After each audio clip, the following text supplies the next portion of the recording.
اطمینان سے روٹیاں ہاٹ پاٹ میں رکھنے لگی۔ زارا کی آمد سے اسے بہت ڈھارس مل گئی تھی۔ کچن سے فارغ ہو کر سیدھی یمنا کے کمرے کی سمت گئی۔ یقیناً یمنا اور زارا باتوں میں مصروف تھی۔ نیم و دروازے کے باہر خود بخود اس کے قدم رک گئے۔ تم میرے سامنے اس کی طرفداری مت کرو زارا، وہ میرے ہی گھر میں رہ کر میری ناک کے نیچے گل کھلاتی رہی ہے، میرے ہی بھائی پر ڈورے ڈالتی رہی ہے، جانے کون سے جنتر منتر کیے ہیں، جانے کیا کچھ پڑھ کر پھونکتی رہی ہے۔ وہ جادوگرنی یاقوت اس کے خلاف کچھ سننا ہی گوارا نہیں کرتا۔ میں بھی دیکھتی ہوں اس کے منتر کیسے اسے اس گھر پر مسلط کرتے ہیں۔ اس ڈائن کو چوٹی سے پکڑ کر اس گھر سے نہ نکالا تو میرا نام بھی یمنا نہیں۔ جو کام اس کی ماں اپنی زندگی میں نہ کر سکی وہ مرنے کے بعد کر گئی۔ منڈ گئی اس جادوگرنی کو میرے شوہر کے سر پر۔ میرے گھر میں آگ لگا کر اسے سکون نہیں ملا تو میرے بھائی کو اپنے جھانسے میں پھنسا لیا۔ بلاتی ہوں میں لالین کو، لے جائے ہمارے گھر سے اس نحوست کو۔ یمنا کی زہر خند آواز اسے سن کر گئی تھی۔ مزید کچھ سننے کی اس میں تاب نہ تھی۔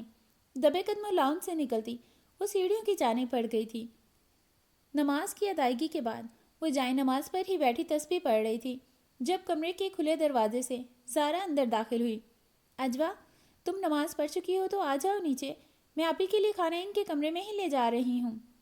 میں بعد میں کھا لوں گی زارا، تم بھابھی کے لیے کھانا لے جاؤ، تم ان کے ساتھ ہی کھانا کھاؤ، ان کا دل بہل جائے گا، مجھے سامنے دیکھ کر تو شاید وہ دو نوالے بھی ٹھیک سے نہ کھا سکیں۔ اجوا پھیکی سی مسکراہٹ کے ساتھ بولی۔ دوسری جانب زارا چند لمحوں تک اس کے بجھے چہرے کو دیکھتی رہی اور پھر اس کے قریب آ کر گھٹنوں کے بل بیٹھ گئی۔ اجوا، مجھے اندازہ ہے تم نے آپی کی تلخ باتیں سن لی ہیں، تم لاکھ چھپاؤ لیکن میں جانتی ہوں تمہیں بہت تکلیف پہنچائی ہے آپی نے، مگر تم دل چھوٹا مت کرو۔ ہوا کتنے ہی مخالف کیوں نہ ہو، تمہاری اچھی نیت اور مخلصی کی خوشبو مخالف سن بھی پہنچ کر پھیل جائے گی۔ اس کے شانے پر ہاتھ رکھے زارا دھیمے لہجے میں سے حوصلہ دے رہی تھی۔ تم ٹھیک کہتی ہو زارا، بھابھی اپنی بدگمانی میں چاہے کسی بھی حد تک چلی جائیں مگر میں ان کی بھلائی کے لیے کبھی پیچھے نہیں ہٹ سکتی، کیونکہ ان کی زندگی حاج بھائی سے منسوب ہے۔ وہ دھیمے لہجے میں بولی اور پھر زارا کو دیکھا۔ میں نے کچھ نہیں سنا بھی ہے تو مجھے ان کی کوئی تلخ بات یاد نہیں، یاد ہے تو بس یہ کہ میں اس گھر میں اللہ کی رحمتوں اور نعمتوں کی برسات دیکھنا چاہتی ہوں۔ انشاءاللہ ہم سب بھابھی اور حاج بھائی کے بچوں کی رونق اس گھر میں دیکھیں گے، انشاءاللہ ایسا ضرور ہوگا۔ زارا مسکرائی تھی۔ پھر تم میرا ساتھ دو زارا، تمہاری موجودگی میں بھابھی ضرور میری بات کو سمجھیں گی، تم کہو گی تو مان بھی جائیں گی۔ بے شک وہ ہاسپٹل نہ جائیں مگر لالین سے بات کرنے پر، اس سے مشورہ کرنے پر راضی ہو جائیں، بس لالین سب کچھ خود سنبھال لے گی۔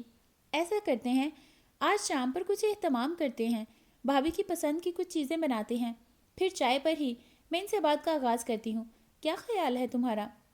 ٹھیک ہے، جیسا تم چاہو، میں تو آج بالکل فری ہوں، یہیں رک جاتی ہوں تمہارے پاس۔ زارا مسکراتے ہوئے بولی تھی۔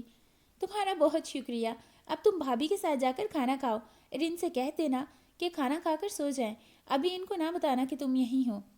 اجوا کی تاکید پر زارا اس بات میں سر ہلاتی جانے کے لیے اٹھ گئی تھی۔ کمرے سے باہر آتی یمنا نے حیرت سے لاؤنج میں موجود اجوا اور زارا کو دیکھا جو انہیں اپنے ہی منتظر نظر آئیں۔ اجوا کو یمنا کے چہرے پر زردی اور نکاہت نظر آئی، یوں لگ رہا تھا وہ آج اچانک بیمار نہیں ہوئی بلکہ ان کی طبیعت کافی پہلے سے ناساز ہے۔ کیا بات ہے بھائی، کیا کوئی آ رہا ہے ہمارے گھر جو چائے کا اتنا اہتمام ہوا ہے؟ صوفے پر بیٹھی یمنا نے ایک نظر ٹیبل پر سجے لوازمات پر ڈال کر زارا سے پوچھا تھا۔ آپ یہ اہتمام صرف آپ کے لیے اجوا نے کیا ہے کیونکہ آپ نے کھانا بھی ٹھیک سے نہیں کھایا تھا۔ زارا ان کو بتاتے ہوئے چائے نکالنے لگی جبکہ یمنا نے ایک نگاہ غلط اجوا پر ڈالی تھی۔ بھابھی، اب آپ کی طبیعت کیسی ہے؟ اجوا نے ذرا سنبھل کر مخاطب کیا۔ ٹھیک ہوں، بے نیازی سے جواب دے کر یمنا نے زارا کو دیکھا۔ ابھی چائے رہنے دو، ہاں جانے والے ہیں، میں ان کا انتظار کر لیتی ہوں۔ چلیں ٹھیک ہے، پھر سب ساتھ چائے پیئیں گے، زارا خوش دلی سے بولتی یمنا کے قریب ہی بیٹھ گئی۔ آپی، آپ کے چہرے سے ہی لگ رہا ہے ابھی آپ کی طبیعت مکمل ٹھیک نہیں، دوپہر میں بھی آپ کا بلڈ پریشر نارمل نہیں تھا۔ اجوا نے بہت اچھا کیا اپنی دوست کو بلا لیا، لالین گھر میں ہی آپ کا چیک اپ کر لے گی، اس کو پریشان کرنے کی کیا ضرورت تھی، میں اتنی بھی کوئی بیمار نہیں، اب تو بالکل ٹھیک ہوں۔ یمنا سرد لہجے میں اجوا کی جانب دیکھے بغیر بولی تھی۔ نہیں بھابھی، میرے فون پر اس سے بات ہو گئی ہے، پتہ چلا وہ بوتیک سے آج جلدی فری ہو جائے گی، اسے اپنی فیملی میں ہی کسی پیشنٹ کو چیک کرنے جانا تھا تو واپسی پر وہ بس مجھ سے ملنے آنے کا کہہ رہی تھی، میں نے سوچا اچھی بات ہے، وہ یہاں آئے گی تو آپ کو بھی دیکھ لے گی۔ اجوا کے نرم لہجے پر وہ خاموش رہیں۔ آپی، اجوا کو آپ سے ایک ضروری بات کرنی ہے، یہ جھجک رہی ہے۔ اب آپ ہی اس سے بولیں کہ جو بات کرنی ہے، آپ کوئی غیر تھوڑی ہیں۔ زارا کے کہنے پر یمنا نے تیکھی نظروں سے اجوا کو دیکھا۔ جو کچھ میں سن چکی ہوں، اس کے بعد کچھ کہنے سننے کی گنجائش باقی نہیں رہ گئی، مگر پھر بھی جو بات کرنی ہے کرو، سب کے سننے کے لیے تو بیٹھی ہوں۔ یمنا کے تلخ لہجے پر اجوا نے زارا کو دیکھا، جو آنکھوں ہی آنکھوں میں بات کرنے کا حوصلہ اور اشارہ دے رہی تھی۔ بھابھی، میرا یقین کریں، جو میں آپ سے کہنا چاہتی ہوں، اس میں صرف آپ کی اور حاج بھائی کی خوشی چھپی ہے۔ مجھے یقین ہے آپ دونوں میں کمی کوئی نہیں ہے۔ اللہ جب جسے چاہے جلد بدیر اولاد کی نعمت سے نوازتا ہے، لیکن دعاؤں اور ضرورت پڑنے پر تو علاج میں بھی کوئی کسر نہیں چھوڑنی چاہیے۔ آپ اس معاملے میں صرف لالین سے مشورہ کر لیں، تنہائی میں اس سے بات کر لیں، وہ آپ کو اور حاج بھائی کو ضرور کوئی اچھا مشورہ دے گی۔ بات سنو، تمہیں اس معاملے میں پریشان ہونے کی ضرورت نہیں۔ اولاد میرا اور حاج کا ذاتی معاملہ ہے، تم کیا، کسی کو بھی اس میں دخل دینے کی ضرورت نہیں ہے، کیونکہ یہ میں برداشت نہیں کروں گی۔ انتہائی برہمی سے بول کر یمنا جانے کے لیے اٹھ کھڑی ہوئی۔ اجوا نے گھبرا کر زارا کو دیکھا اور خود بھی اٹھ کھڑی ہوئی۔ آپ اجوا کی بات پر صرف غور کر لیں، کوئی آپ کو مجبور نہیں کر رہا۔ یمنا کا ہاتھ پکڑ کر روکتی زارا نے التجائی انداز میں کہا، زارا تم جانتی ہو میں اللہ کی رضا میں راضی ہوں۔ یہ کون ہوتی ہے میری بے اولادی کے لیے فکر مند ہونے والی؟ اس سے کہو جو کچھ یہ اس گھر میں کر چکی ہے وہ کافی ہے، مزید کرنے کی کوئی آگ بھڑکائی تو مجھ سے برا کوئی نہیں ہوگا۔ یمنا شدید غصے سے بولی، بھابھی، مجھے صرف آپ کی اور حاج بھائی کی خوشی عزیز ہے۔ میں دن رات اللہ سے دعا کرتی ہوں کہ آپ کو اولاد کی خوشی نصیب ہو۔ آپ کے ارد گرد رہنے والے سب آپ کو مکمل اور خوش دیکھنا چاہتے ہیں۔ تم کیا چاہتی ہو یہ تو روز اول سے ہی عیاں ہے اجوا۔ تفرقے ڈال دی ہیں تم نے اس گھر میں، بھائی بہن کے مضبوط رشتے میں تمہاری نحوست نے دراڑیں ڈال دی ہیں۔ میرا بھائی تمہارے لیے مجھ سے منہ پھیر گیا ہے، اب اور کیا چاہتی ہو تم؟ غصے میں یمنا کی آواز بلند ہو رہی تھی۔ ان کے قریب کھڑی زارا نے گھبرا کر گھر میں داخل ہوتے حاج کو اور ان کے ساتھ ہی آتی لالین کو دیکھا۔ ان کے عقب میں ہی سے یقوت اور غازی کے چہرے بھی دکھائی دے رہے تھے، مگر یمنا کو غصے میں کچھ دکھائی نہیں دے رہا تھا، جبکہ اجوا کی پشت ان سب کی طرف تھی اور حاج وغیرہ کی آمد سے بے خبر تھی۔ میرے بھائی پر قابض ہونے کے بعد اب تم میرے شوہر کو بھی مجھ سے الگ کرنا چاہتی ہو۔ تم نقاب چڑھا کر رکھو، مگر میں تمہیں اور تمہارے عزائم کو پہچان چکی ہوں۔ تم یہاں اپنا اور اپنی ماں کا انتقام مجھ سے لینے آئی ہو۔ ایسا نہیں ہے، میں ایسا کچھ سوچ کر نہیں آئی، نہ ہی ایسا کچھ سوچ سکتی ہوں۔ آپ مجھ پر غلط الزام لگا رہی ہیں۔ انتقام کم ظرف لوگ لیتے ہیں۔ میری ماں نے تو مجھے معاف کرنا سکھایا ہے۔ وہ تو خاموشی سے حاج بھائی کی جدائی کا غم لے کر اس دنیا سے چلی گئیں۔ اب ان کی بات نہ کریں، انہوں نے مرنے سے پہلے حاج بھائی کو بھی معاف کر دیا تھا۔ میں نے اگر یہ بات حاج بھائی کو نہیں بتائی تو صرف اس لیے کہ میرے دل میں ابھی بھی ان کے لیے غصہ اور ناراضگی موجود ہے، مگر میں کبھی ان کا برا نہیں چاہوں گی۔ آخر کو وہ میرے بھائی ہیں، میں ان کی وہ بات کیسے نظر انداز کر سکتی تھی جس میں آپ کی بھی خوشی ہے؟ میں صرف حاج بھائی کے کہنے پر نہیں، بلکہ ایک عورت ہونے کے ناطے بھی آپ کی گود ہری بھری ہو جانے کی دعائیں کرتی ہوں، اور دعا کرنے کی بھی آپ سے التجا کر رہی ہوں۔ آپ صرف حاج بھائی کی خاطر لالین سے بات کر لیں۔ غم و غصے سے نم ہوتی آنکھوں کے باوجود اجوا نے التجائی لہجے میں آخری بات کی تھی، یہ سب کہہ کر تم میری آنکھوں میں دھول نہیں جھونک سکتی۔ تم اپنی دوست کی مدد سے مجھ پر بانجھ ہونے کا ٹھپا لگوانا چاہتی ہو تاکہ تم حاج کو مجھ سے مایوس اور بیزار کر ڈالو۔ ان کو بھی مجھ سے دور کر دو۔ تمہارا اور تمہاری ماں کا یہی رونا تھا نا کہ میری وجہ سے حاج نے تمہاری ماں سے منہ پھیر لیا تھا۔ یہی زخم چاٹتے چاٹتے تمہاری ماں اس دنیا سے چلی گئی۔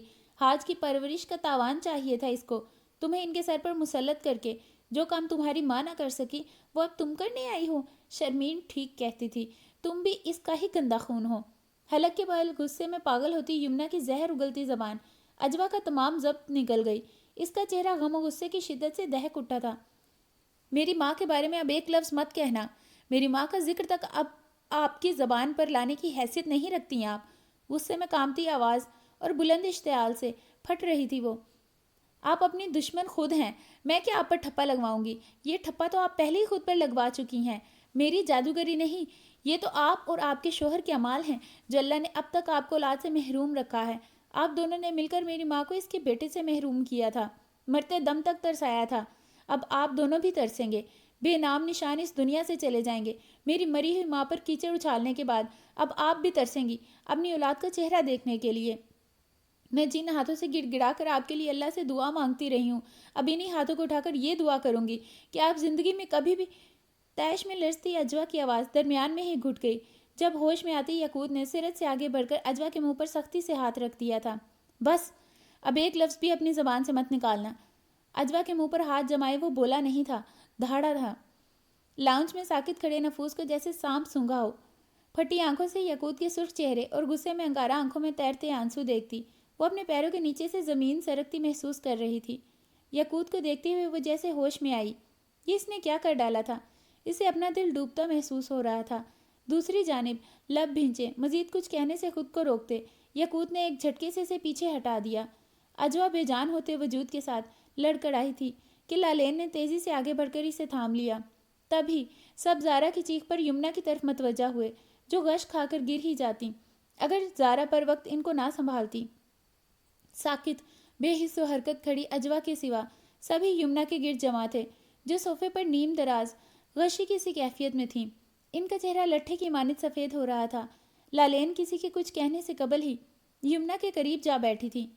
میں بی پی آپریٹر لے آؤں؟ زارا نے اجلت میں لالین سے پوچھا جو یمنا کی نیم و آنکھیں چیک کرتی اشارے سے زارا کو روکتی۔ یمنا کی نبض تھام چکی تھی۔ سب کی نظریں لالین کے بے انتہا سنجیدہ ہوتے چہرے پر ساکت تھیں۔ ان کا بلڈ پریشر تو پہلے سے کافی ڈاؤن ہے۔ کسی کو کچھ خبر نہیں کہ ان کی طبیعت کافی دنوں سے ٹھیک نہیں۔ آنکھیں سفید ہو رہی ہیں، خون کی کمی ہے، یہ شاید ٹھیک سے غذا بھی نہیں لے رہی۔ حیرت اور تعجب سے لالین نے حاج کے دھواں دھواں ہوتے چہرے کو بھی دیکھا تھا۔ ان کے لیے فوراً تازہ جوس لے آؤ۔ لالین کے کہنے پر زارا بھاگتی ہوئی لاؤنج سے گئی تھی۔ ان کو فوراً ہاسپٹل لے جانا چاہیے حاج بھائی، غازی نے تشویش سے کہا۔ آپ سے کس نے کہا ان کو فوراً ہاسپٹل لے جانا چاہیے؟ آپ ڈاکٹر ہیں یا میں؟ لالین کے ناگوار لہجے پر غازی حیران ہوتا کچھ بول نہ سکا۔ حاج بھائی، بھابھی کو پہلے کمرے میں لے چلیں، مجھے ان کی خبر لینی ہے کہ یہ کیوں ڈاکٹر سے الرجک ہیں۔ اچھا ہوا جو میں یہاں موجود ہوں، کچھ بہتر ہوتی ہے طبیعت ان کی تو ہاسپٹل ہی جانا ہے، مجھے ان کے کچھ ضروری ٹیسٹ کروانے ہیں۔ کیسے ٹیسٹ؟ خدا کے لیے مجھے بتاؤ یمنا کو کیا ہوا ہے؟ پریشانی کی حدوں پر پہنچتے حاج بے قراری سے بول اٹھے تھے۔ آپ بھابھی کو لے کر کمرے میں چلیں، میں بتاتی ہوں وہاں، لالین نے کہا تھا۔ جوس کا پورا جگ اٹھائے زارا بھی لالین کے پیچھے کمرے میں چلی گئی تھی۔ لاؤنج میں ساکت کھڑی اجوا پر ایک جلتی نگاہ ڈال کر یقوت تیز قدموں سے وہاں سے چلا گیا جبکہ باہر جاتے ہی یقوت سے نگاہ ہٹا کر غازی گہری سانس بھرتا اجوا کے قریب آ رکا تھا۔ وہ ابھی غصے میں ہے اجوا، ورنہ یہاں جو کچھ ہوا وہ سب دیکھنا سنا اس نے بھی ہے، تم پلیز اس کی کسی بات کو... غازی بات ادھوری چھوڑتا بس اسے دیکھ کر رہ گیا جو انسنی کیے سناٹے میں گھری صوفے پر بیٹھ گئی۔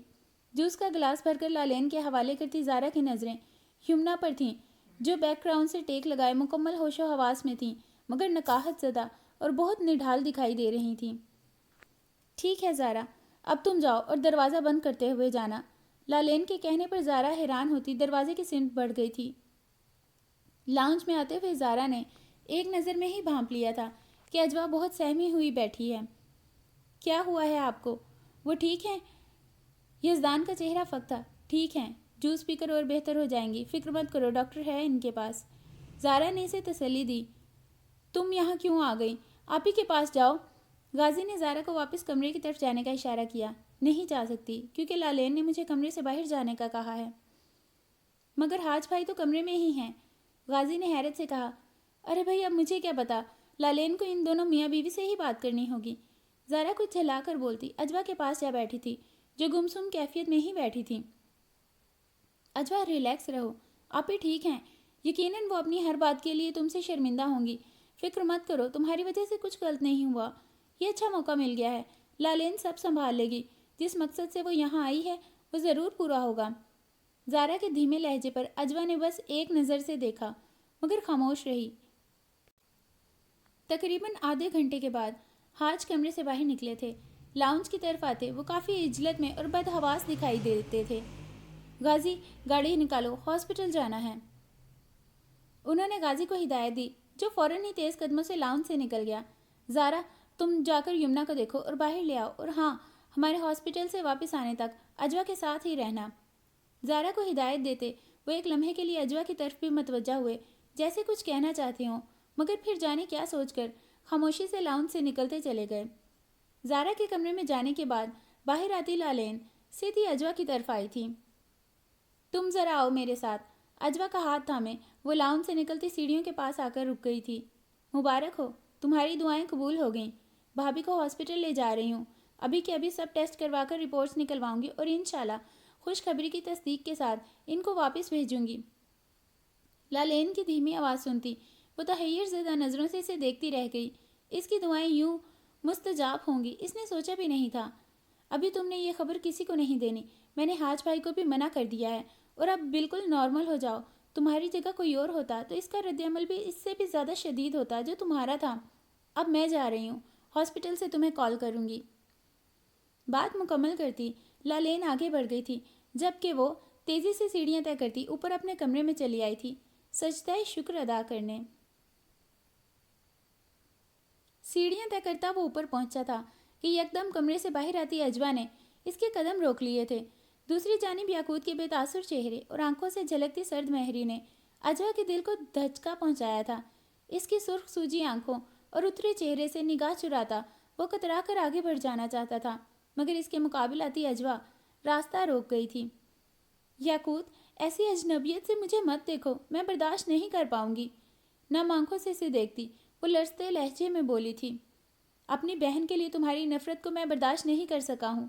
اجوا کی جانب دیکھے بغیر وہ سرد لہجے میں بولا تھا، میں اپنی غلطی کو مانتی ہوں، میں بہت شرمندہ ہوں کہ تمہاری امیدوں پر پورا نہ اتر سکی، مجھے معاف کر دو، میں ضبط کھو بیٹھی تھی، بار بار اپنی ماں کی تذلیل کو چپ چاپ سہنا میرے لیے مشکل ہو گیا تھا، میں اپنی ذات تک سب کچھ برداشت کر گئی لیکن میرے لیے بھی اپنی بہن کی تذلیل کو سہ جانا ناممکن ہے۔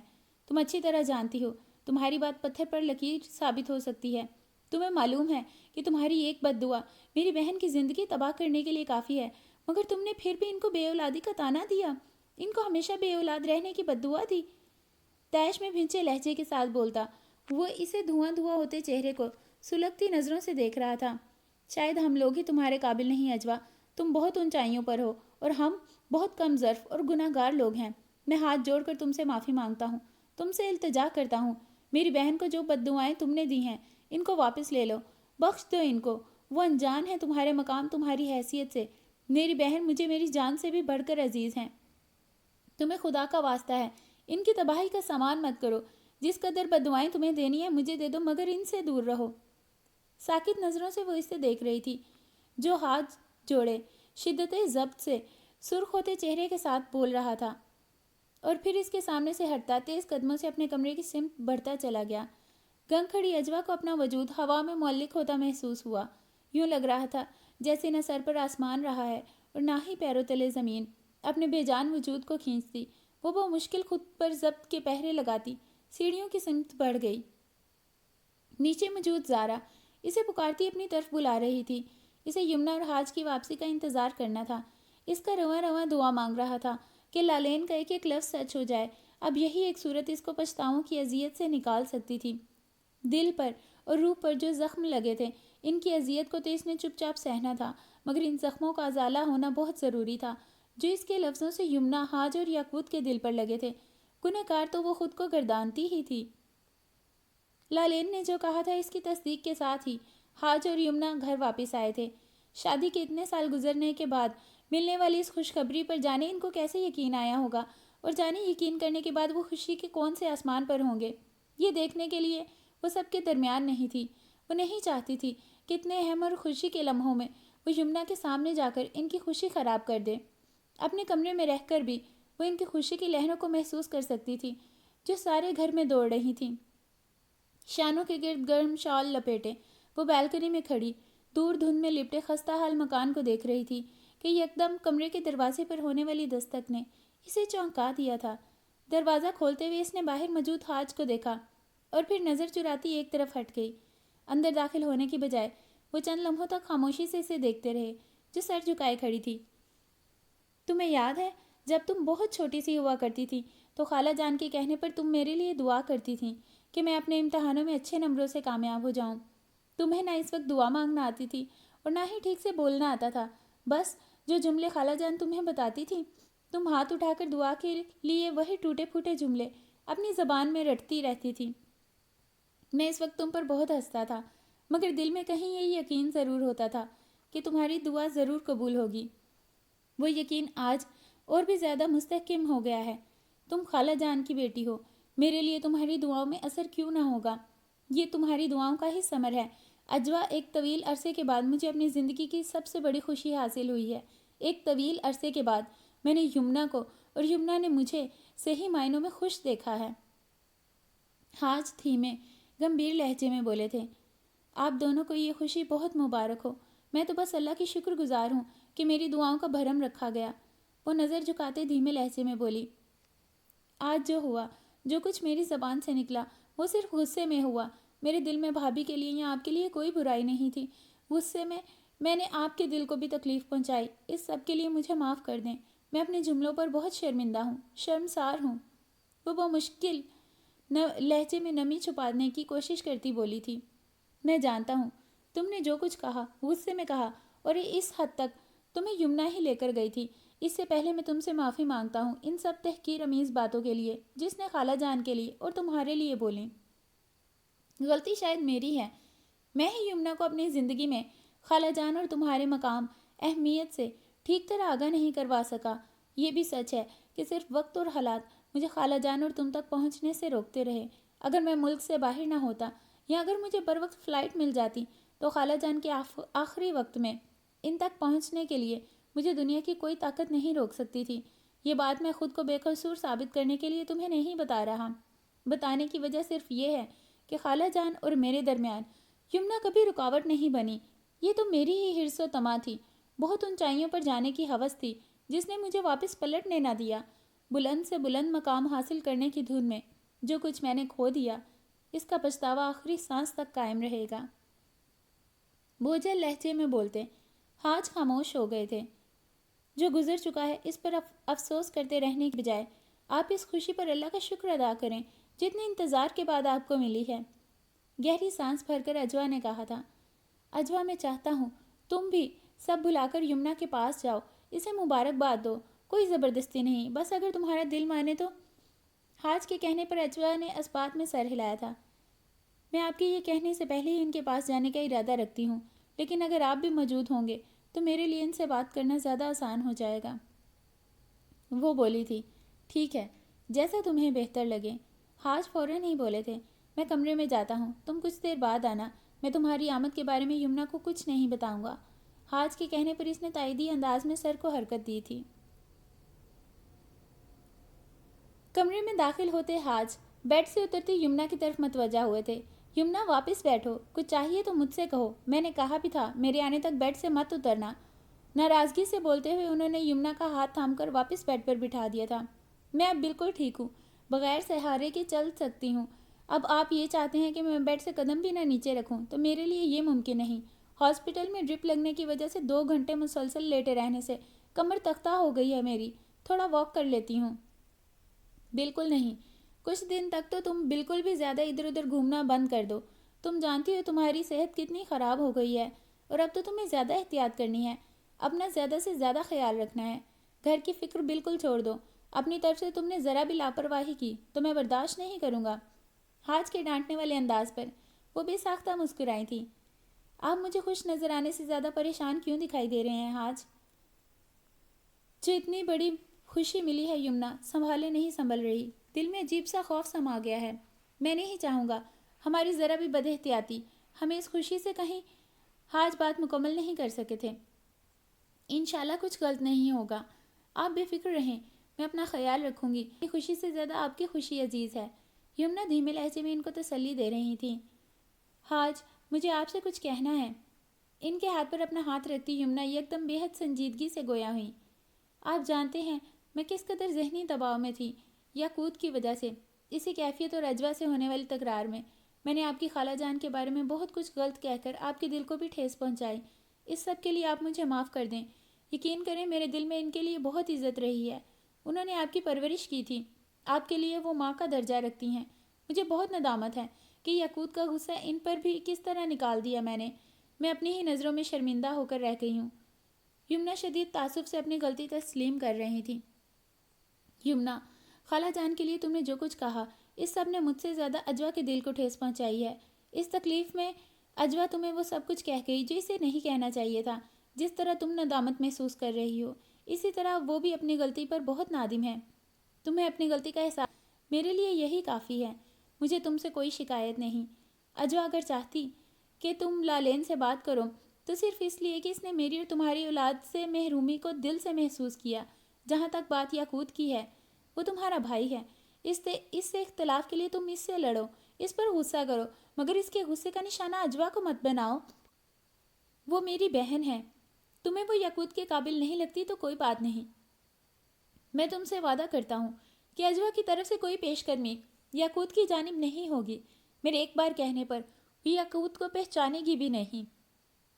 اس سے زیادہ مجھے اس کی عزت نفس پیاری ہے.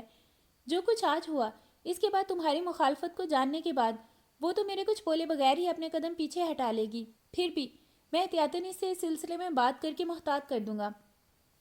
فی الحال تم یہ سب مسئلے خود سے دور رکھو. تمہاری مرضی کے بغیر کچھ بھی نہیں ہوگا اور میں ایسا ہونے بھی نہیں دوں گا. تمہیں ڈاکٹر کی ہدایت کو بس یاد رکھنا ہے. کوئی ڈپریشن نہیں لینا. حاج کے گہرے سنجیدہ لہجے اور تاکید پر وہ سر ہلاتی خاموش رہی تھی.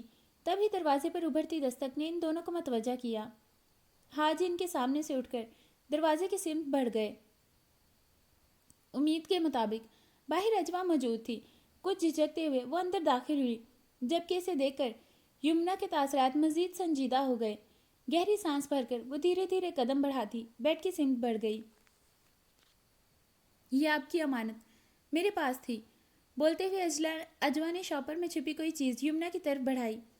الجھی نظروں سے چند لمحے سے دیکھنے کے بعد یمنا نے ایک نگاہ حاج پر ڈالی اور پھر ان کے خاموش اشارے پر یمنا نے وہ شاپر اجوا سے لے لیا. یہ کیا ہے؟ یمنا پوچھے بغیر نہ رہ سکی. آپ خود ہی دیکھ لیجئے. اجوا کے کہنے پر یمنا نے ایک بار پھر حاج کو دیکھا اور پھر شاپر سے بڑا سا مخملی باکس نکال لیا. اجوا نے خود ہی آگے بڑھ کر سرخ مخملی باکس کو ان کے سامنے کھول دیا. یمنا ششدر نظروں سے اس خوبصورت زیور کو دیکھ رہی تھی جو بہت ہی دیدہ زیب اور دلکش ڈیزائن کا تھا. خاص سونے کی چمک دمک ہی آنکھوں کو خیرہ کرنے کے لیے کافی تھی. یہ میں جانتی ہوں آپ کو زیورات زیادہ پسند نہیں, مگر امی نے یہ بہت محبت سے آپ کے لیے بنوایا تھا.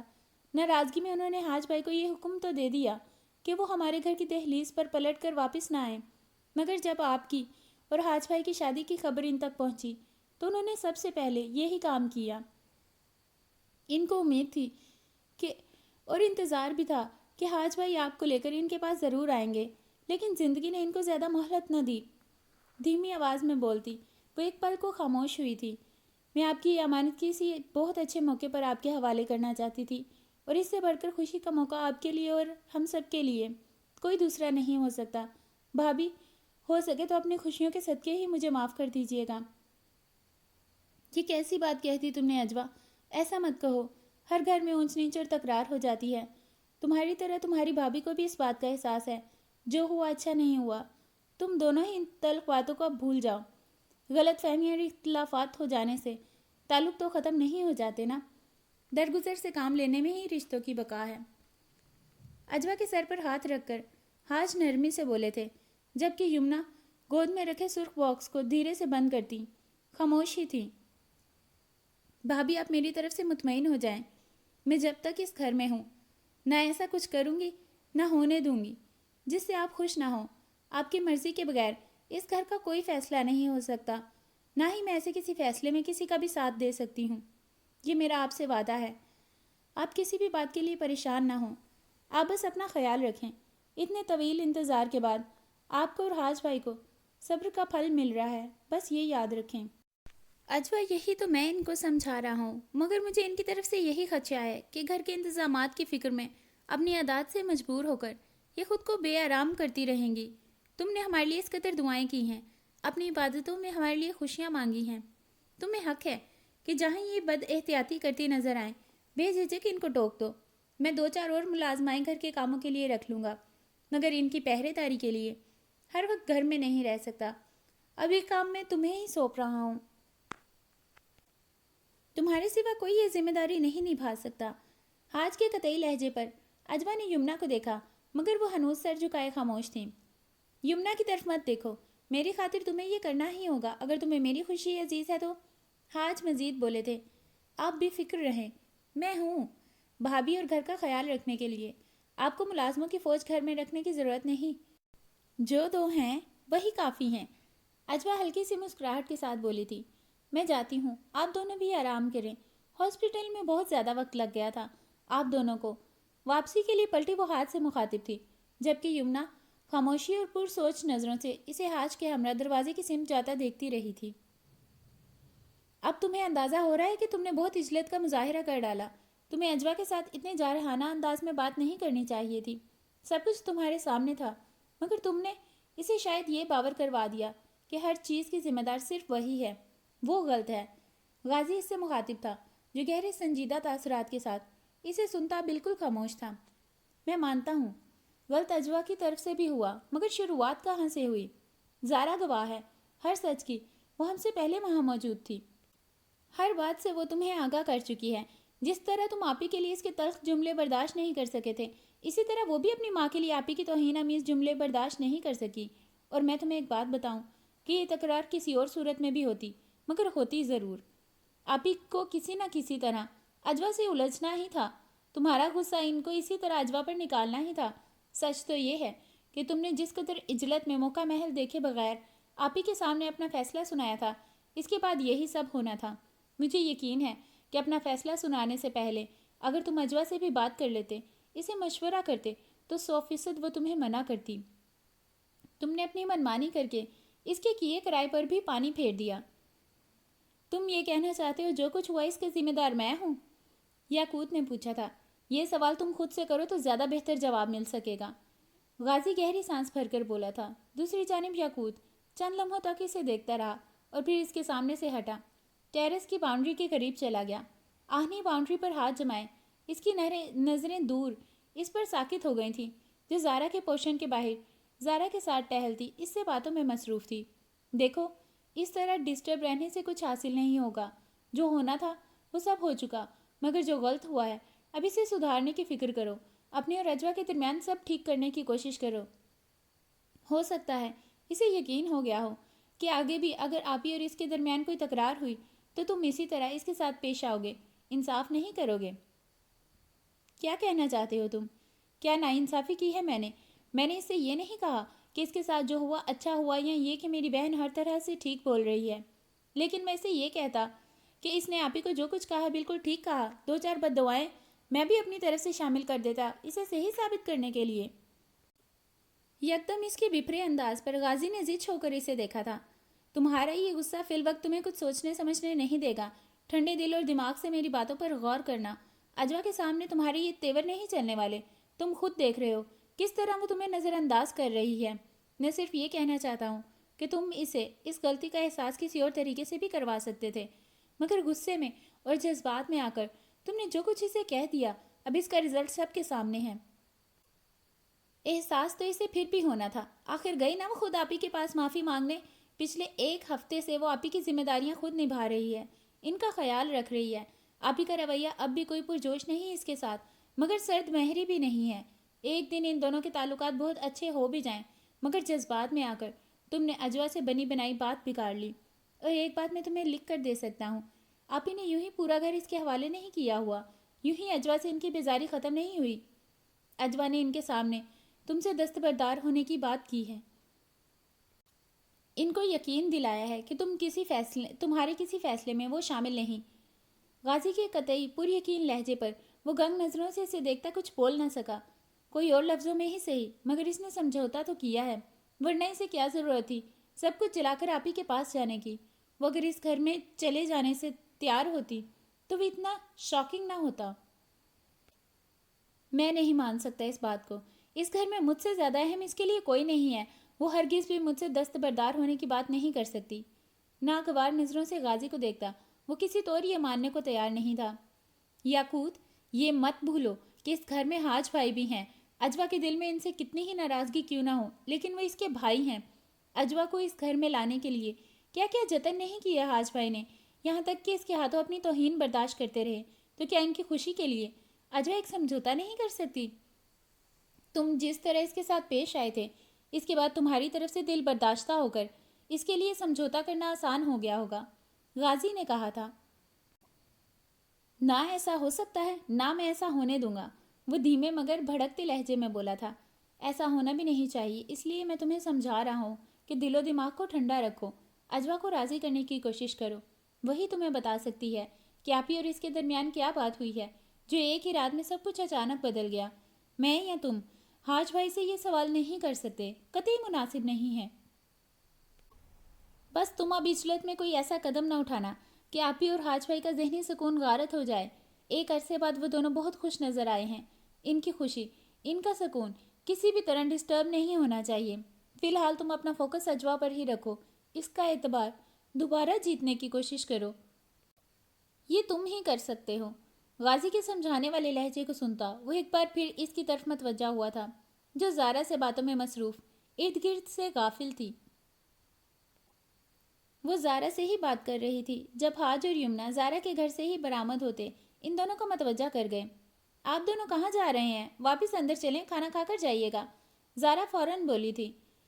یہ رک ہی نہ جائیں کھانے پر، ان کی فرمائش پر پلاؤ بنا ہے آج، کوئی طاقت ان کو آج تمہارے گھر پر ڈنر نہیں کروا سکتی، یمنا نے مسکراتے ہوئے کہا تھا۔ ظاہر ہے، اور بنایا بھی ہے اجوا نے، میں تو کہتا ہوں تم بھی ساتھ آ جاؤ، چائنیز، رشین، اٹالین کھانوں نے تم لوگوں کو دیسی کھانوں کے ذائقے ہی بھلا دیے ہوں گے۔ اس میں کوئی شک نہیں کہ اجوا جو بھی بنائے وہ ذائقے دار ہوتا ہے، مجھے تو ویسے بھی موقع چاہیے، جانے سے کیسے انکار کر سکتی ہوں۔ زارا خوشی سے دعوت قبول کر گئی تھی۔ یہ تمہیں کیا سوجی؟ بینک کی جاب چھوڑ کر کیوں بیٹھ گئی؟ چلتے چلتے حاج کو یاد آیا تو زارا سے سوال کر ڈالا۔ بہت اچھا کیا، میں تو بہت خوش ہوں، یاقوت تو سخت خلاف تھا اس کے بینک میں جاب کرنے کے، یمنا بولی تھی۔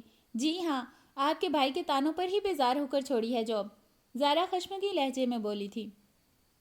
تو اچھی بات ہے، اب ذرا گھرداری بھی سیکھو، شادی کرنی ہے کہ نہیں؟ یمنا نے اسے جھڑکا تھا۔ خاموشی سے ان سب کے پیچھے جاتی اجوا کی نظر نیلم تک گئی جو اپنے پورشن کے برآمدے میں آتی اس کی طرف متوجہ ہوئی تھی۔ پہلوؤں پر ہاتھ ٹکائے وہ زہر خند نظروں سے اجوا کو دیکھ کر دانت پیستی رہ گئی، جبکہ اجوا بے نیازی سے نظروں کا زاویہ بدل گئی۔ ایسا سبق سکھاؤں گی تجھے ڈائن کی ساری زندگی یاد رکھے گی، اجوا کو گھورتی وہ زیر لب چبا چبا کر بولی تھی۔